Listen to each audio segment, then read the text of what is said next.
In the early 1930s, Germany was not just preparing for war, it was preparing to erase ideas, paintings, music, books, anything that challenged. Nazi ideology was labeled a disease. Adolf Hitler believed art was a weapon, and only one kind was allowed: classical, obedient, glorifying power. Everything else, modern, abstract, emotional, was condemned. This was not a debate about taste. It was cultural execution. The Nazis called it degenerate art. Works by Jewish artists, modernists, and innovators were declared dangerous to the German soul. Names like Kandinsky, Paul Klee, Marc Chagall, Otto Dix, and Max Beckmann were targeted. Their art didn't just disappear from galleries. It was ripped from walls, smashed, mocked, and stolen. More than 20,000 artworks were seized from museums alone. In 1937, the regime staged a chilling exhibition in Munich. The Degenerate Art Exhibition was designed to humiliate artists. Paintings were hung crooked. Walls were covered in insults. Crowds were encouraged to laugh, to hate, to reject creativity itself. Meanwhile, just streets away, another exhibition praised Nazi-approved art-perfect bodies, heroic soldiers, obedient families. The message was clear: this is what you must see, this is what you must forget. But behind the propaganda was greed. Nazi leaders quickly realized that the art they despised was worth millions on the international market. While some pieces were burned, thousands were secretly sold, traded, or hidden. Hermann Göring personally collected stolen masterpieces. Others were packed into crates and shipped to castles, salt mines, and underground bunkers as Allied bombs began to fall. As World War II consumed Europe, the art vanished into darkness. Records were destroyed. Owners were murdered. Families were wiped out. When the war ended in 1945, the world discovered empty frames and unanswered questions. Entire collections were gone. For decades, museums displayed silence where history once lived. Then came the hunters. Allied forces formed a small, unlikely group known as the Monuments Men, art historians, museum curators, and soldiers tasked with finding what the Nazis tried to erase. They followed rumors into collapsing tunnels and frozen mines. What they found shocked the world: thousands of stolen artworks stacked in the dark, waiting to be remembered. But recovery was only the beginning. Many pieces remained missing for generations, hidden in private homes, sold under false names, or lost in legal battles. Some would not resurface until the 21st century. Each rediscovered artwork carried more than paint and canvas. It carried stolen lives, silenced voices, and unfinished justice. This is not just a story about art. It is a story about power, memory, and resistance. Because even when regimes try to destroy creativity, truth has a way of surviving, buried, hidden, waiting to be found. By the late 1930s, the destruction of art had become systematic. What began as public humiliation turned into organized theft. Nazi officials didn't just remove paintings from museums, they hunted them. Private collectors were forced to surrender family treasures. Jewish households were raided. Art dealers were threatened, silenced, or eliminated. Each seizure was documented, cataloged, and stripped of its past. At the center of this operation was control. Hitler planned a massive museum in his hometown of Linz, Austria. It would display only what he considered pure art, while showcasing stolen masterpieces as trophies of dominance. Agents were sent across occupied Europe to seize works by Rembrandt, Vermeer, Monet, Picasso, and hundreds of others. Entire cultural histories were packed into crates and labeled as property of the Reich. Some art was deemed too offensive to sell or display. Those pieces were destroyed. Paintings were slashed with knives. Sculptures were melted down. Canvases were burned in courtyards and furnaces. The goal was not profit. It was erasure, to remove the artist from memory and replace creativity with obedience. Yet contradictions defined the regime. While modern art was called worthless, it was secretly sold to foreign buyers in Switzerland and beyond. Money funded the war. Hypocrisy funded destruction. High-ranking officials built private collections, while publicly condemning the very art they hoarded. As Allied bombing intensified,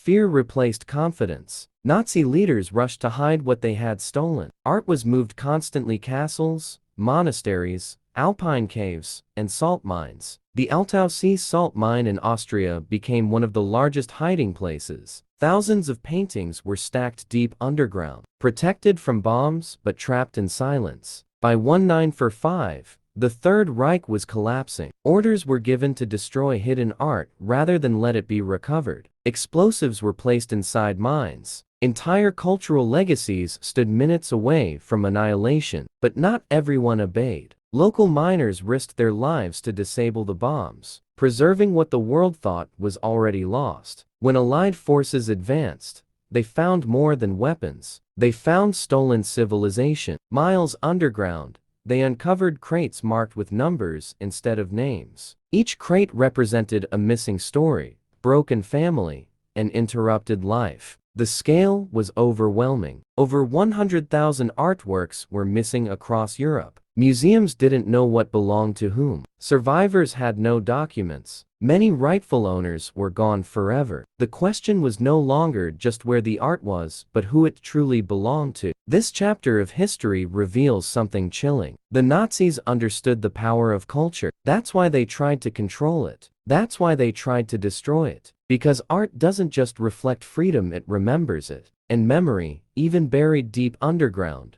refuses to die.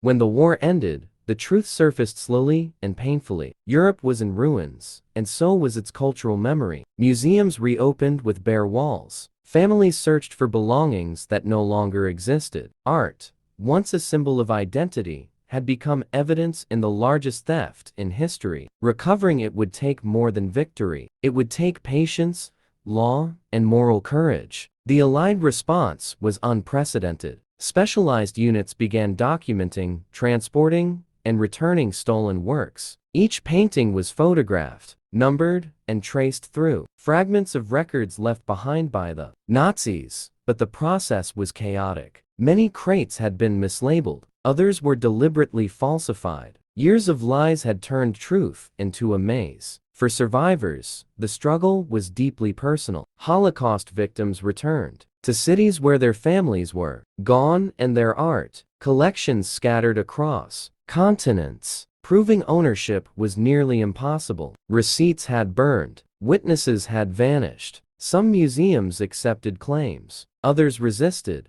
fearing loss of prestige or priceless collections. As decades passed, the urgency faded. The Cold War took center stage. Stolen art quietly blended into private collections, galleries, and national museums. Paintings changed hands legally on paper. Morally, the theft remained unresolved. For many families, justice felt permanently out of reach. Then, in the late 20th century, something changed. Researchers began reopening archives. Journalists exposed hidden collections. Governments faced pressure to confront uncomfortable truths. In 1998, the Washington Conference on Holocaust-era assets forced nations to acknowledge their responsibility. Provenance, the history of ownership, became as important as the art itself. The discoveries that followed shocked the world. In 2012, a massive hidden collection was found in a German apartment, untouched for decades. Masterpieces once thought destroyed were hanging quietly on private walls. Each revelation reignited old wounds and renewed hope.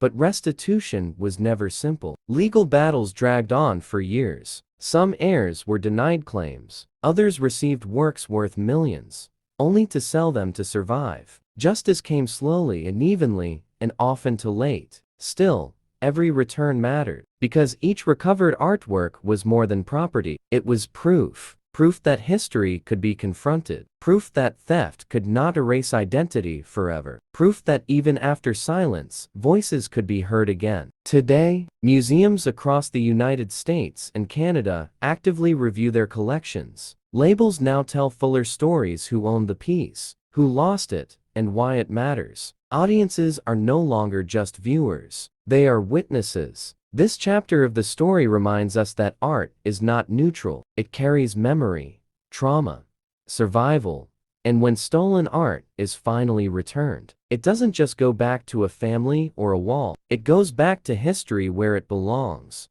In the 21st century, the search entered a new phase. Technology, transparency, and public pressure changed what decades of silence could not. Digitized archives allowed historians to cross-check ownership records. Across borders, old photographs were scanned, shipping logs were compared, auction catalogs were exposed. The past began to speak again, one document at a time. Museums in the United States and Canada faced growing scrutiny. Curators re-examined collections acquired after World War II, asking difficult questions. Where did this piece come from? Who owned it in 1933? What happened between seizure and sale? Provenance research teams were formed, and their findings were made public. For many institutions, truth mattered more than comfort. Then came the discoveries that made headlines. Paintings long believed destroyed resurfaced in private homes. Others appeared in estate sales, identified by tiny markings on frames or handwritten notes on the back of canvases. Each discovery was a shock and a test. Return the art, or fight to keep it. For families of victims, these moments were overwhelming. Some heirs had waited their entire lives. Others learned, for the first time, that their grandparents had owned masterpieces. Reunions were emotional and complex. Art returned to hands that had never touched it before, carrying the weight of loss and survival. Yet not every story ended in celebration. Legal systems varied by country. Statutes of limitations blocked claims. Some owners refused to cooperate. Justice depended on politics, money, and persistence. Even so, momentum continued to grow. Public opinion shifted. Restitution became an ethical expectation, not a favor. By the 2020s, major institutions adopted clearer guidelines. Art was returned quietly, respectfully, and with full acknowledgement of its history. Exhibitions began to tell the whole story: who created the work, who lost it, and how it came back. Silence was replaced with context. For audiences in the United States and Canada, this mattered deeply. These were not distant European crimes. Stolen art had crossed oceans, entered respected collections, and shaped cultural narratives. Confronting that truth meant confronting responsibility. What emerged from these efforts was not just restitution, but remembrance. Art became a bridge between generations, a reminder that culture can be attacked, hidden, and stolen, but not erased forever. The Nazis tried to control history by destroying creativity. They failed, because every recovered painting proves something simple and powerful. Ideas survive regimes. Memory outlives violence. And truth, no matter how long it is buried, has a way of returning to the light. This is why these stories still matter, not because of the price of the art, but because of what it represents: loss, survival, and the quiet victory of remembrance over erasure. In the end, this story is not about museums or money. It is about memory, about what happens when a regime believes it can decide which voices deserve to exist. The Nazis tried to erase art because art questions power. It challenges control. It survives borders, languages, and fear. Every painting they tried to destroy carried a human fingerprint, an artist's hand, a family's history, a moment in time that refused to obey ideology. When those works were stolen, it wasn't just property that vanished. It was identity. For decades, the world lived with the consequences of that silence. Walls looked complete, but stories were missing. Viewers admired beauty without knowing its cost. Only when the truth began to surface did the full weight of the crime become clear. Stolen art is not neutral. It remembers who was forced to disappear. Today, each recovered artwork stands as a quiet act of resistance. Not loud,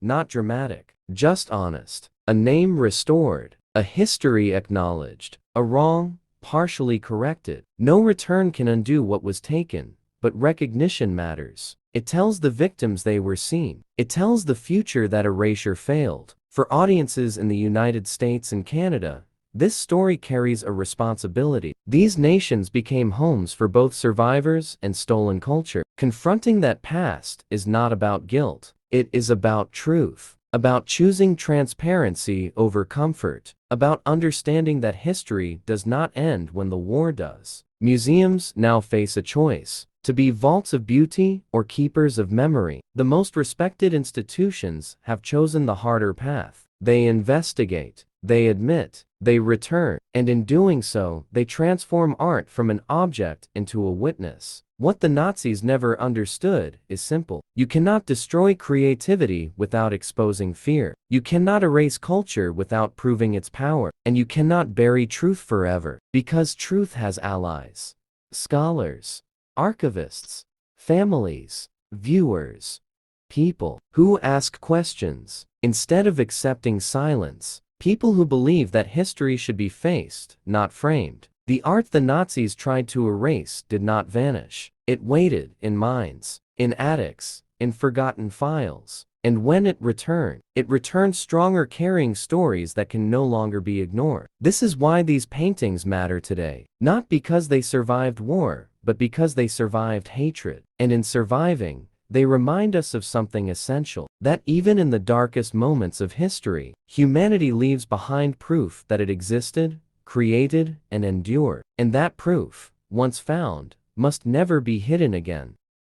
Even after restitution efforts expanded, one reality remained uncomfortable: many stolen artworks would never return home. Not because they could not be found, but because no one was left to claim them. Entire families had been erased. Lineages ended in camps. Names survived only on faded documents and transport lists. In these cases, art became an orphan of history. Museums and governments faced a moral question with no perfect answer. Who owns a painting when the owners were murdered and their heirs unknown? Some institutions chose to keep these works, but changed how they were displayed. Labels no longer focused only on the artist or the style. They told the story of loss. They named what could be named. They admitted what could not be undone. Education became the final battlefield. Universities, museums, and public broadcasters in the United States and Canada began using these artworks to teach history, not as distant tragedy, but as a warning. Students learned how propaganda works, how culture can be weaponized,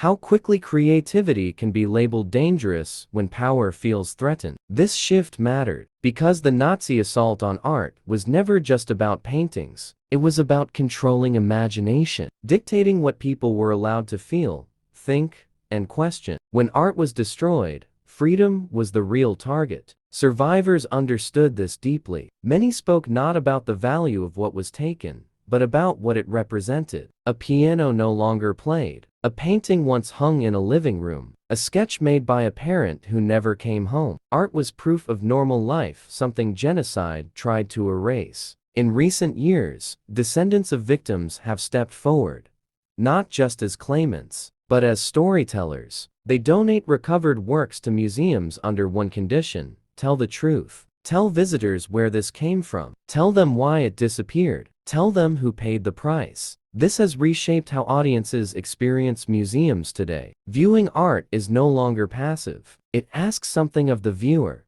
attention, reflection, responsibility. You are not just looking at beauty, you are standing in front of survival. The Nazis failed in their most important goal. They could not control memory forever. Because memory adapts, it finds new forms. When paintings return, when stories are told honestly, the attempt at erasure collapses. This is why the recovery of stolen art still matters generations later. Not as a legal issue alone, but as a human one. Because every act of remembrance pushes back against the idea that violence can rewrite truth. Art endures not because it is fragile, but because it is necessary. And as long as these stories are told, the attempt to erase them remains unfinished. This story does not belong only to the past. It speaks directly to the present. The attack on art during World War II was one of the clearest warnings in modern history. When power feels threatened, creativity is often the first target. Books are banned. Music is silenced. Images are labeled dangerous. The pattern repeats, even if the uniforms change. The Nazis understood something frighteningly well: control culture, and you influence how people think. By deciding what could be painted, shown, or remembered. They tried to narrow the imagination of an entire society. What they failed to realize is that creativity does not disappear, it adapts. It hides, it waits. Today, the recovered artworks serve as more than historical objects. They are evidence. Evidence of how easily freedom can be framed as corruption, how quickly unacceptable ideas can become justification for destruction. For audiences in the United States and Canada, this is not a distant lesson. Democratic societies depend on open expression. When art is attacked, something deeper is already under threat. Museums now carry a new responsibility, not just to display beauty, but to protect truth. Exhibits that confront censorship, theft, and propaganda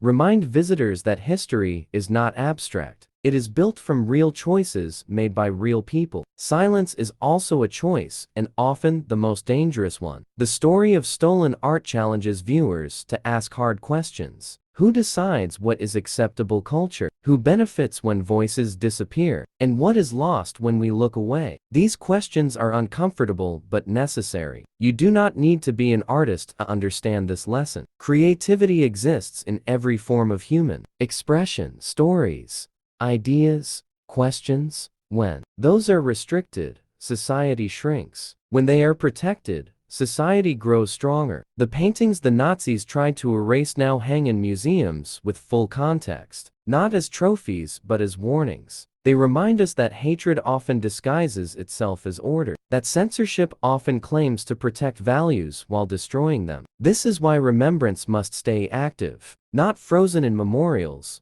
but alive in conversation. Art helps us do that. It carries emotion across generations. It forces empathy where facts alone may fail. In the end, the recovery of stolen art proves something essential. Power can dominate bodies, but it cannot permanently control meaning. Meaning survives through memory, through truth, through the courage to tell complete stories. The Nazis tried to decide what the world was allowed to see. History decided otherwise. And as long as these stories are told clearly, honestly, and without fear, the attempt to erase them will never succeed.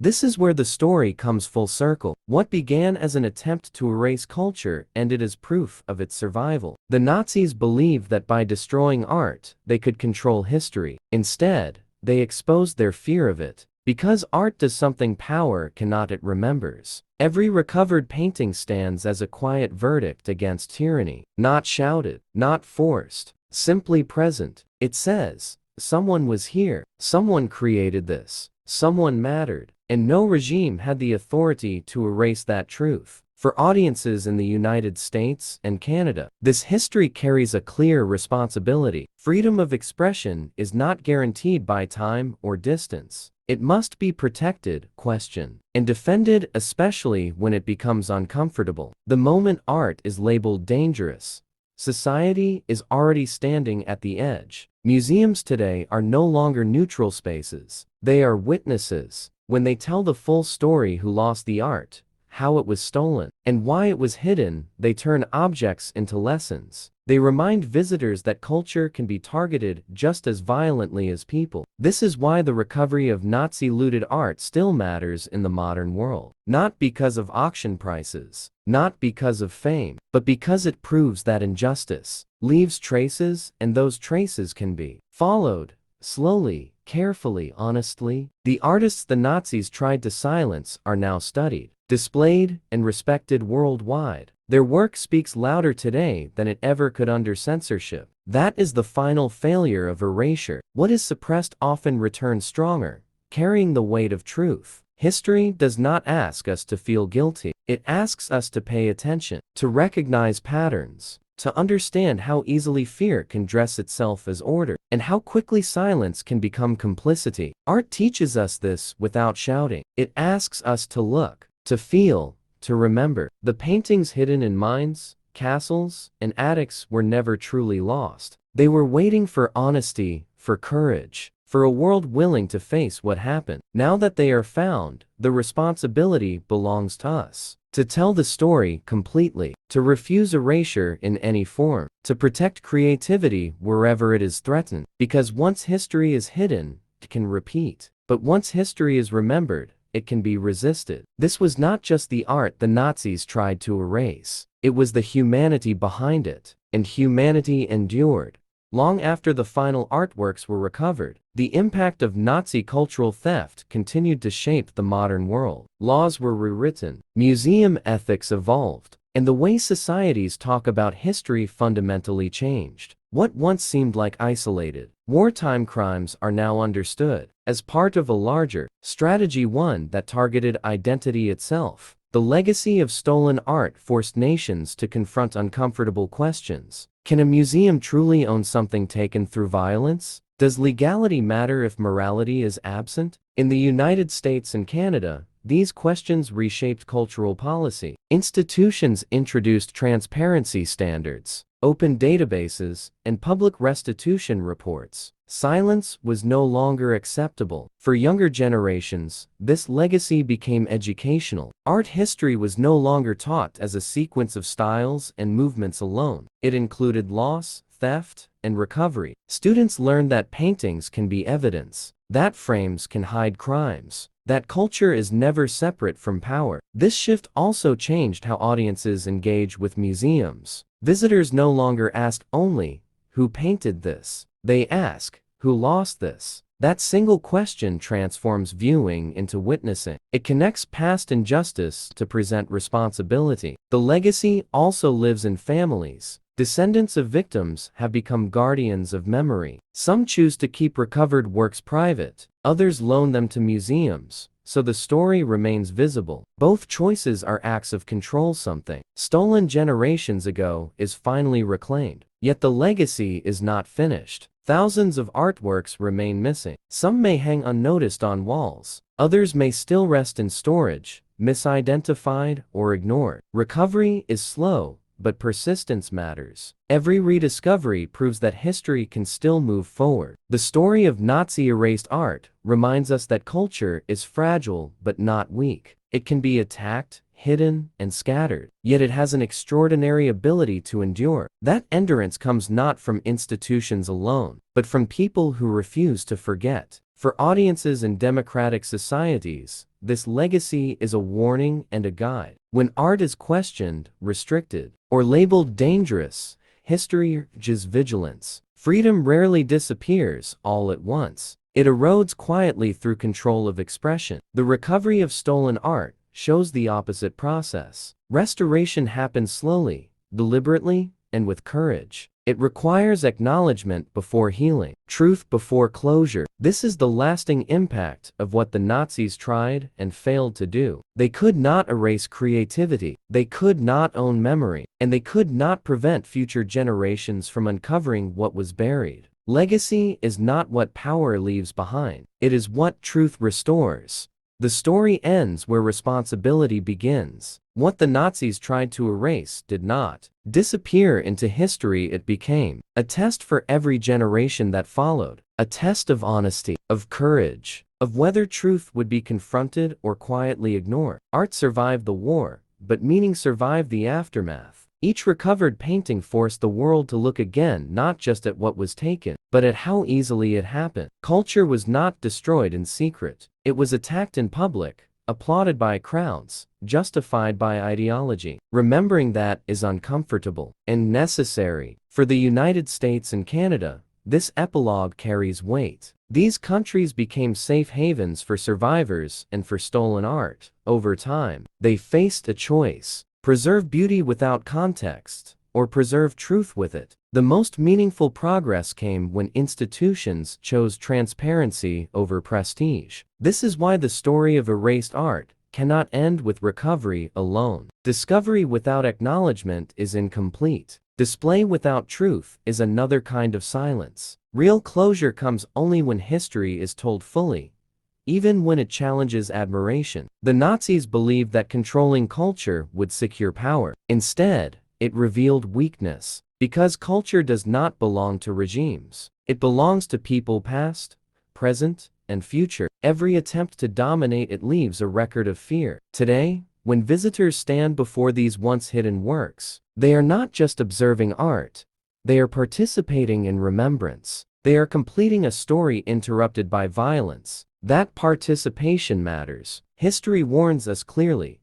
When creativity is labeled dangerous, freedom is already under threat. The destruction of art was never separate from the destruction of human lives. It was preparation, a signal, a step toward erasure. But erasure failed. The paintings returned, the stories surfaced, the silence broke, and in that breaking, something stronger emerged. Not vengeance, not guilt, but understanding. Understanding that memory must be protected actively. That culture requires guardians. That truth depends on those willing to ask difficult questions. This is the final lesson of the art the Nazis tried to erase. Survival is not accidental. It is the result of resistance, sometimes loud, sometimes quiet, often delayed, but never defeated. As long as these stories are told honestly, the attempt to erase them remains unfinished. And as long as art is allowed to question power, humanity retains its voice. This is not the end of the story. It is the responsibility it leaves behind.